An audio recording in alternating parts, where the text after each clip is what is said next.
Not good. Not good.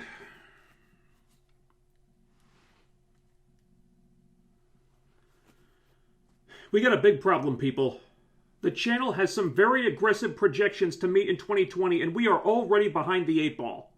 Growth is stagnating, YouTube is randomly unsubscribing people every day, and the algorithm has been moving on us like a Yowie wowie! Yowie wowie indeed, Bray. Look, guys, I won't lie to you. We're in a tough spot right now. We need to increase subscriber growth yesterday. So if we're going to meet our goals for this year, I want every solution you can think of for how to deal with that big red son of a bitch on the table right now. I could bathe it in the lake of reincarnation until it emerges as an erection so decrepit it will plague us no longer. Yes! Broken Matt, what did the lady in HR tell you about smoking crack before board meetings? Don't do it? Yes. Next. I could cast a magic spell to make it forget how to do its job and then have it eaten by a dragon. I'm not sure that's a viable option outside of a fantasy setting, Rayla, but keep thinking outside the box. Who else? I am Groot? We'll call that Plan B. How about you, Night King? Any ideas? Good contribution, Night King. You're really earning those annual 7 figures. Lady Mormont, you hardly ever chime in during meetings. In fact, what do you even do here anyway? Whatever the hell I want. Okay, fair enough. Look, guys, we need ideas here, okay? Something tangible. The clock is ticking with the next video about to drop, and we have to take decisive action while we still can. We could force the algorithm to watch Season 8 of Game of Thrones until it blows its brains out. Bingo! Sophie, you may have just single-handedly saved this channel's ass. Alright, everybody, this meeting is adjourned. But, Sophie, why don't you stick around? There's something I'd like to discuss with you in private. Oh, do you want to see pictures of my honeymoon with my rich, famous husband? Yeah, sure. Keanu, if you wouldn't mind.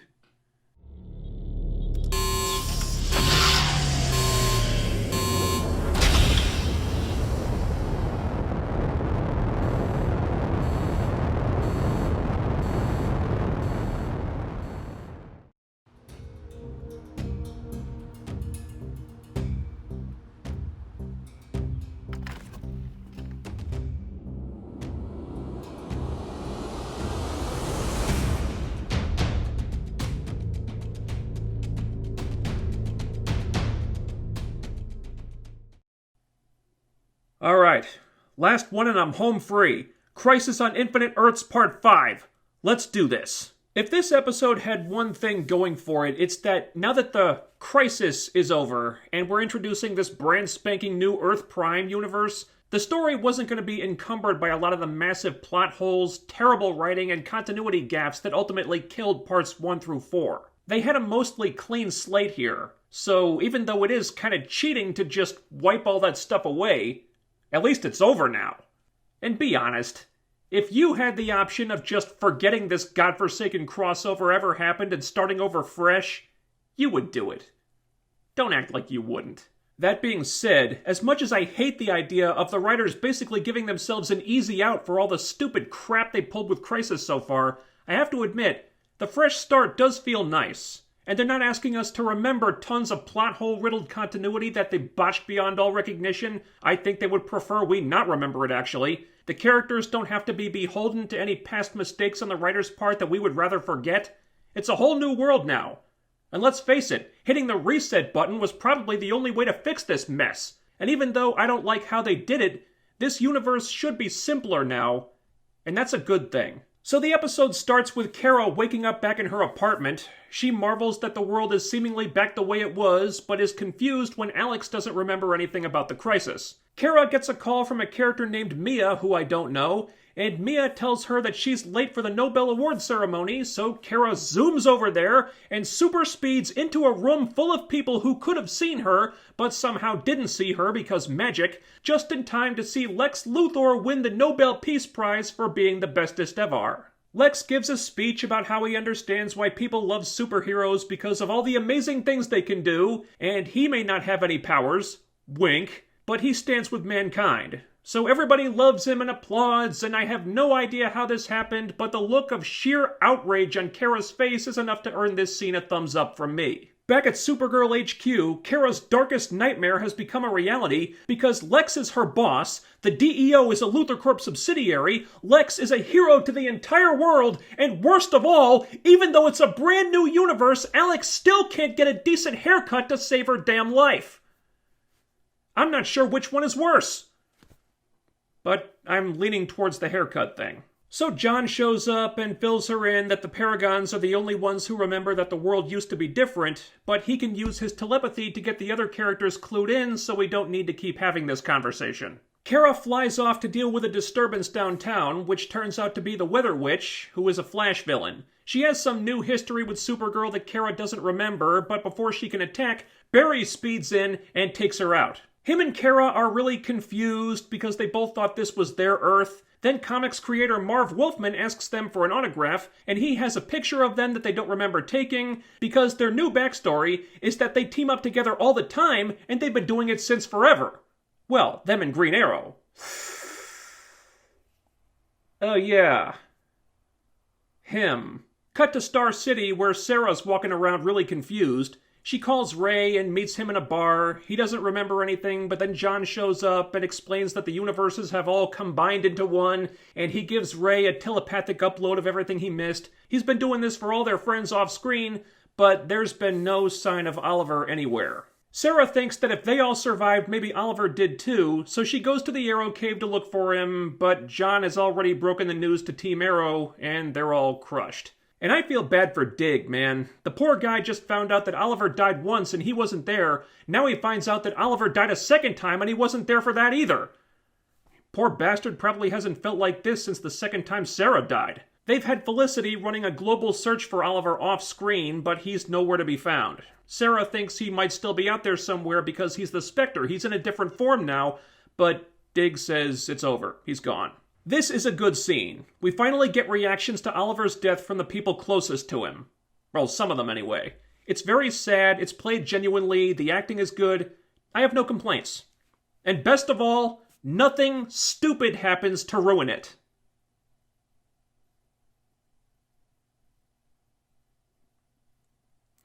I just jinxed it, didn't I? Cut to Central City, where Caitlin is examining an unconscious pariah who some sewer workers found in a tunnel. John comes in and gives her a brain dump, and then Pariah wakes up, I guess we're calling him Nash Wells now, and John gives him a brain dump, and Nash is sorry about everything, but it's a little late for that. Cut to Barry and Kara arriving at the Arrow Cave expecting Oliver to be there. Then they get the bad news, but there isn't much time to let it sink in before an alarm goes off, alerting them that the city is being attacked by this. Holy crap, and people thought George Lucas went too far with the Ewoks. I don't know what the hell this Bebo thing is about. Apparently it's something from Legends of Tomorrow. I never got past LOT Season 1. I couldn't drop that show fast enough, and judging by this, I had the right idea. Sarah calls her people on the Wave Rider about this, so the other Legends can at least have a cameo in this crossover, and they're like, wait a minute. Wait a minute! Was there a crossover and we weren't invited? And suddenly a cameo feels like way too much screen time for these two. A little advice for these writers. Unless you're writing f***ing Deadpool, you should probably have your characters stay on the far side of the fourth wall. Because when they refer to the crossover as a crossover, it just breaks the audience's immersion and gives the impression that you're not taking this seriously. Now, why that would ever be an issue in a story about a city being terrorized by a giant talking plushie is a mystery for the ages, but nevertheless, here we are. We just had this really nice, touching, emotional scene about people mourning their dead friend, and then we switched to OMG, we missed the crossover? We are so not inviting you to Comic-Con. And it doesn't work!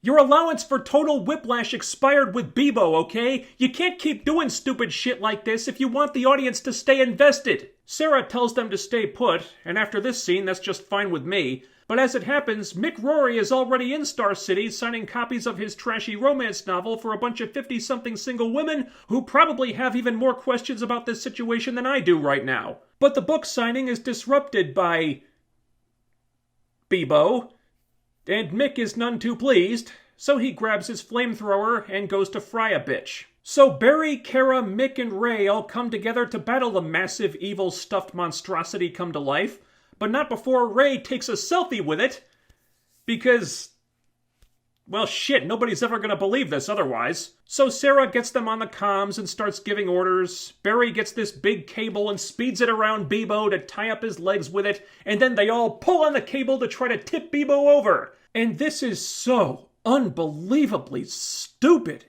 It honestly looks like they're playing tug of war with this thing. Plus, it's so unnecessary because you've got a super strong Kryptonian right here.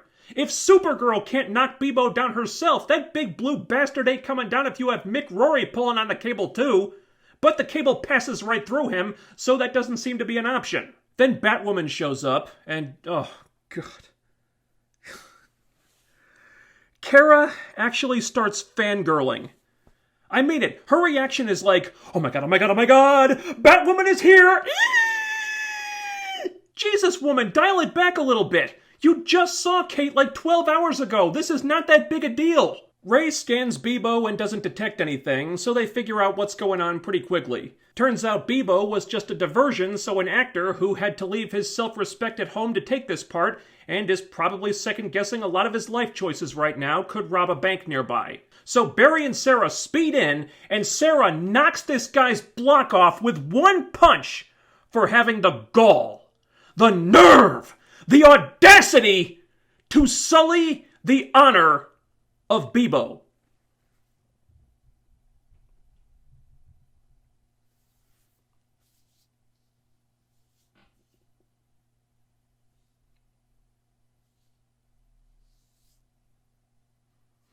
I can't help but feel like we've traded down in the villain department. Later on, Bebo has melted into a puddle of goop, and some of the heroes are back at the Arrow Cave celebrating with a little bit of the bubbly. And why the hell shouldn't they? I mean, it's not like one of their dear friends and greatest heroes just died or anything. All that matters right now is that Bebo's good name has been restored, and that means it's time to party! But then Nash Wells barges in and tells them that his gauntlet is detecting a massive surge of dark matter. What a fucking killjoy. And then, just like that, we're back to taking things semi-serious with another legitimately good emotional scene. Barry goes to talk to Sarah, who is feeling pretty despondent. She's missing Oliver because he was the last connection she had to her old life. The last person she had who knew her before she was a canary, an assassin, a time traveler. The last person who knew her when she was just Sarah. Everyone else is dead. Her whole family's dead. Now so is Oliver, so her tether to Sarah Lance is finally gone, and she feels lost. And this is actually a touching character beat, just a really nice human moment with Sarah here.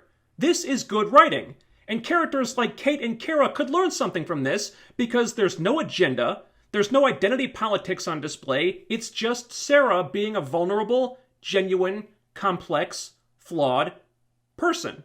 Stuff like this allows us to connect with these characters so much more than crap like deciding who is more awesome than who based on whether they're packing an X or a Y chromosome. If we got scenes like this on Batwoman, I would not complain nearly as much about that show. I mean, I'd still complain because it's fucking awful, but I'd complain less. And then comes the biggest shocker of the entire crossover, and no one was more shocked than I was. Barry actually gives Sarah some good advice. I know, right? He says that family isn't just the people you grew up with, it's the people you find. And Sarah's old family may be gone, but she still has a family. And she realizes he's right, and it makes her feel better.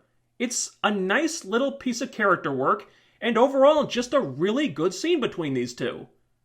And what the hell, man? Where have scenes like this been hiding this whole time? Then a demon sneak attacks them, and they take it out so hilariously easily you really have to wonder how the hell these things ever posed a real threat to anybody. John contacts them telepathically and says the demons are back and the Paragons are being hunted. They realize this means that Ryan is in danger, so they race to his house where Ryan is trying to protect the baby and basically just cowering helpless from one of these demons, even though in the previous episode he took on an entire army of demons and was killing them like it was the easiest thing in the world with nothing but his 2 fists. But Sarah shows up in the nick of time. She whacks the demon with her staff and it dies just like that.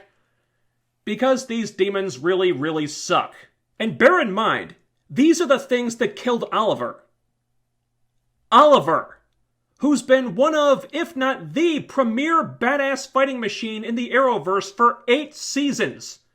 And I finally understand why that fight had to happen off-screen, because the only way Oliver could possibly ever be defeated by these chumps is if it were left up to the imagination. Cut back to the Arrow Cave, where Nashwell's scanner indicates that the Anti-Monitor is back. So Ryan sciences a solution wherein they can build a gizmo that will make the Anti-Monitor shrink into the microverse forever. It might be for the best if we don't examine that too closely. So very quickly, Sarah takes charge, which is probably a good idea, and she gives everyone their marching orders. So while the smart people go to Star Labs to build the Anti-Monitor thing, the rest of the heroes gear up to go to fight the demon army yet again, a fight which lasts all of 20 seconds, because those demons are really just there for show at this point. Back at Star Labs, Killer Frost and Mick Rory are attacked by another demon, and they were about to effortlessly take it out when Black Lightning appears, yes, and takes it out first. And there's a little bit of a dick-waving contest here where they're like, we had it covered. Sure you did. No, dude, they totally had it covered. These demons are fucking lame. And more demons are on the way, so Mick and Killer Frost are finally gonna get to do something in this crossover. Better late than never, I guess. But what the hell is Mick even doing there? He was just in the Arrow Cave a few minutes ago. Sarah sent Ray and Ryan to Star Labs to build them a Deus Ex Machina, but why is Mick there? Especially when they only show him and Killer Frost heading back to Star City to join the battle again. Why did he leave Star City and go to Star Labs just to head right back to Star City? Why didn't he just go to the battle first? Anyway, back at the battle, the Anti-Monitor starts monologuing, and then Sarah starts monologuing, and she says they're gonna protect this new world, and they're gonna do it for Oliver. And they all yell, "For Oliver!" Yeah, damn fucking right you're gonna do it for Oliver. Without him, you chuckleheads would all be fertilizing the soil in the antimatter universe right now. So they fight, but there's a pretty big power discrepancy here, and none of them can get through the Anti-Monitor's force field, because that's something he has now. Strange that he didn't use it when he was fighting Oliver. Then he punches the ground and takes them all out just like that, and then grows to Godzilla size. And that's another ability that would have been extraordinarily useful when he was fighting Oliver. Someone who was actually on his power level, but he chooses not to break it out until he's fighting a bunch of people who can't hope to match him in the power department? Why? He didn't even need to do it now. But if he'd done this when he was battling Oliver, he might have actually won that fight. Is the Anti-Monitor just really, really stupid? Because in this crossover, that would make a lot of sense. So he's a giant now, and the flyers are all zooming all over the place and blasting him, and it looks pretty impressive for a TV budget, I will admit. I would have preferred they scrap this sequence and allocate that money to making the demons come off better in the previous 4 episodes, but there's nothing we can do about that now. Cut back to Star Labs, where Mick, Black Lightning, and Killer Frost are fighting more demons, but we're well past the point where that could be in any way exciting. The demons suck. Come up with some new foot soldiers for the Anti-Monitor, or just stop using them already. So Barry speeds over there to help the scientists build the Anti-Monitor gizmo, and he puts it together in seconds. Well, how about that? Barry's actually being useful again. Why is it that the writers of the other shows seem to write these characters better than the writers of their own shows do? So Ray takes the science machine and he flies it to the battle. Not sure why, since Barry could get it there much faster, but whatever. The Anti-Monitor grabs Supercuck out of the air, because he's as big a jobber as those demons are. And then there's this really weird sequence where Supergirl watches this in slow motion, and this emotional music swells up, and she charges at him, and I don't know what they're going for here. It's as if they want to make us think that Supergirl is about to make some heroic sacrifice to save Supercuck, but we know Supercuck is not in any real danger. Ray is coming with the weapon that's going to defeat this guy, and oh look, here he is right now. I think they were trying to tug on our heartstrings here, but the whole thing was just really silly, and kind of embarrassing that they actually thought that would work. So rather than do anything else that's useful, Ray immediately gives the anti-monitor science doohickey to Supergirl because she can throw like a girl. She throws it at the anti-monitor, who instantly forgets about that force field he had a few minutes ago. It hits him, and he instantly shrinks into the microverse, hopefully to never plague our TV screens with his stupidity ever again. Wow. So previously, it took the Spectre, one of the most powerful cosmic beings in the entire universe, to defeat the Anti-Monitor, and it killed him to do it. But now they can defeat him with some random gizmo they whipped up in 5 minutes.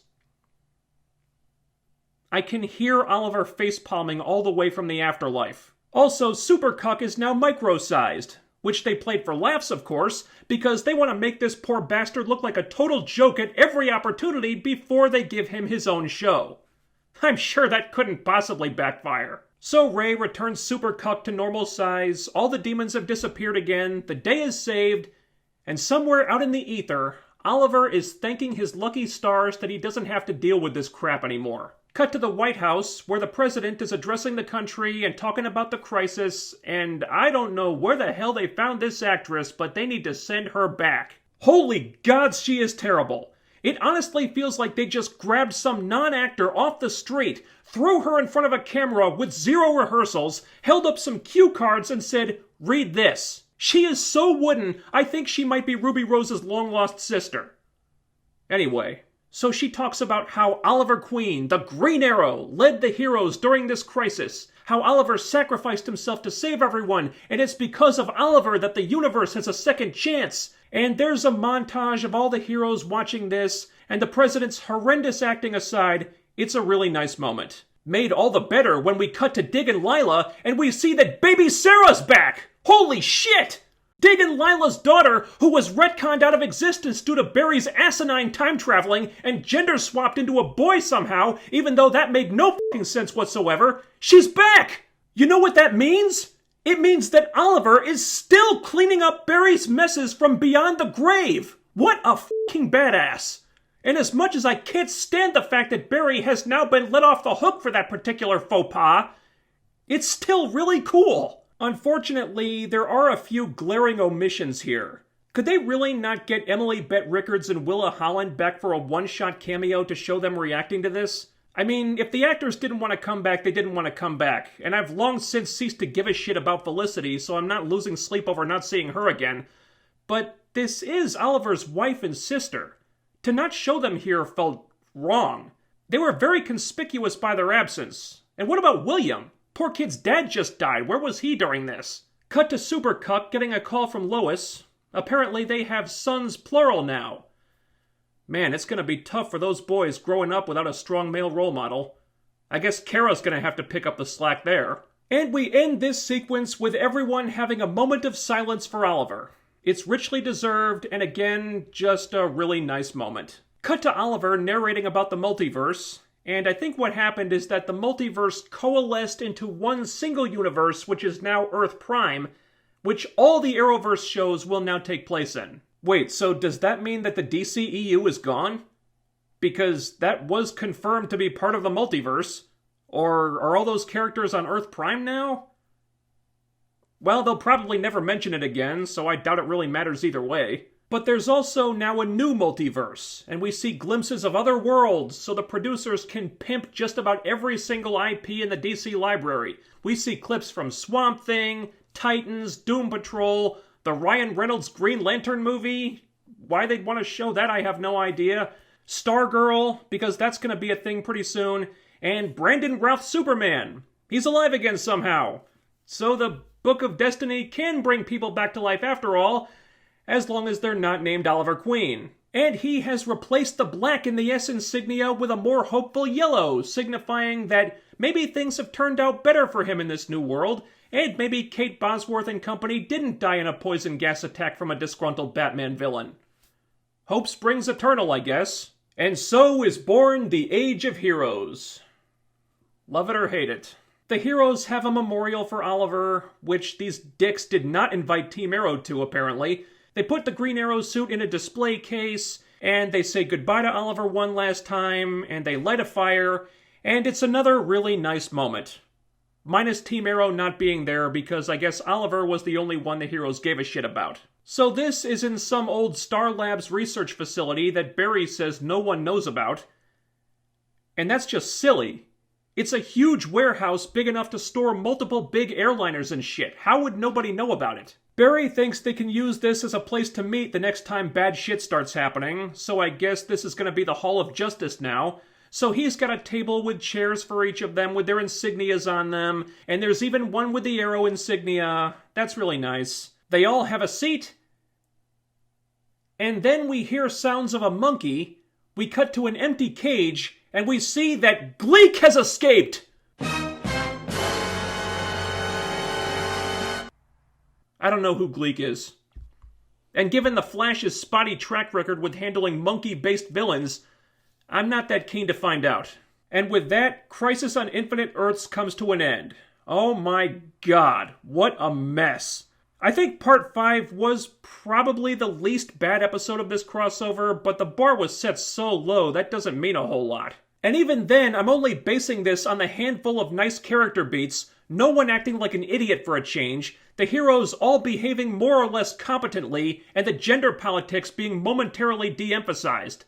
Stuff that would go without saying on a normal show.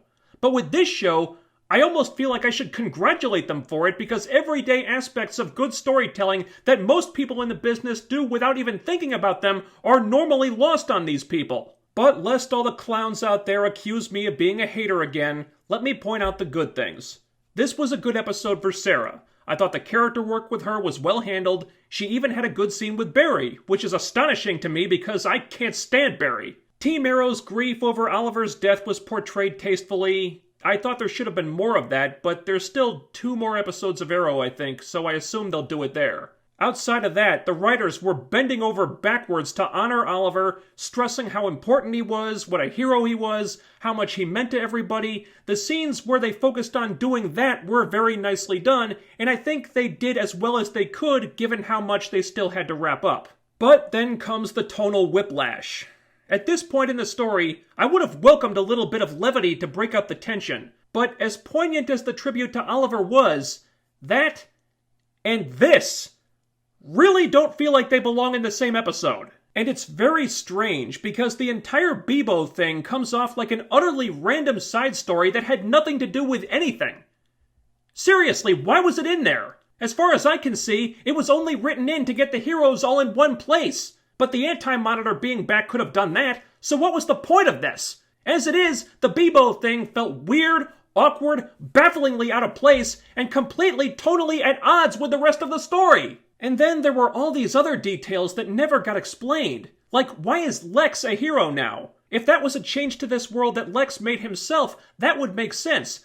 But they made sure to point out that Oliver is the one who created this new world, so why the hell would Oliver make Lex Luthor a hero? And I expect there's going to be a lot of other stuff like that too. So clearly the writers wanted to change up the status quo, but there doesn't appear to be any rhyme or reason to any of the changes, so it all just feels really lazy. Like they hit the retcon button and swept all their messes under the rug instead of actually dealing with them. So ultimately Part 5 was a big mixed bag, but still probably the best this crossover had to offer. For the most part, the characters were fine in Part 5, and they were refreshingly inoffensive in Part 4 too, but at that point the characters being treated better couldn't save it because the story and the writing was still hot garbage. The only reason Part 5 came off as well as it did is because it was a fresh start, and most of the continuity and bad writing of the previous 4 episodes didn't matter anymore. But when all that stuff did matter, it just resulted in a massive, massive shit show.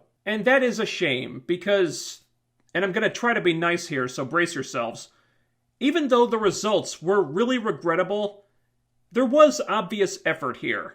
And if nothing else, I can appreciate the effort it took to secure all these different cameos from the actors from tons of other DC shows and movies, some of them going back literally decades, doing the musical cues from those shows and movies, actually building on a few of those characters and trying to give them closure in some cases.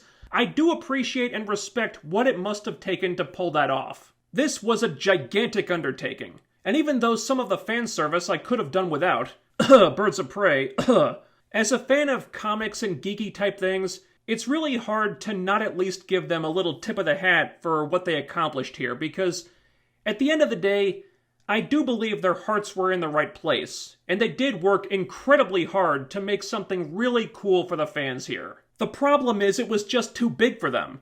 No matter how hard they tried, Crisis on Infinite Earths was just too massive and too complicated for these writers to pull off. Even if they had good intentions, they just didn't have the talent to do justice to a story like this. They didn't have the humility to ditch the gender politics. They didn't have the wherewithal to avoid the innumerable plot holes and inconsistencies. And they didn't have the foundation of previous good storytelling this story needed to stand on its own. And the end result was a 5-part crossover that was a lot of sizzle, but very little steak. They gave Oliver a respectful send-off, Sarah was handled well, and they managed to not f*** up Black Lightning.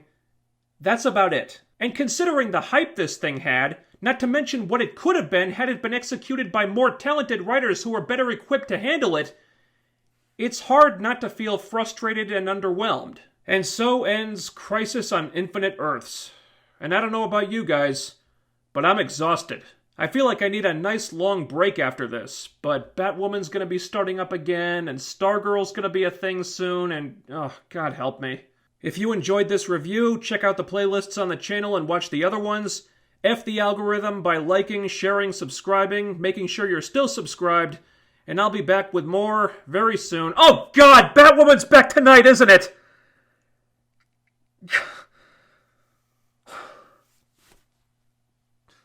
Over and out.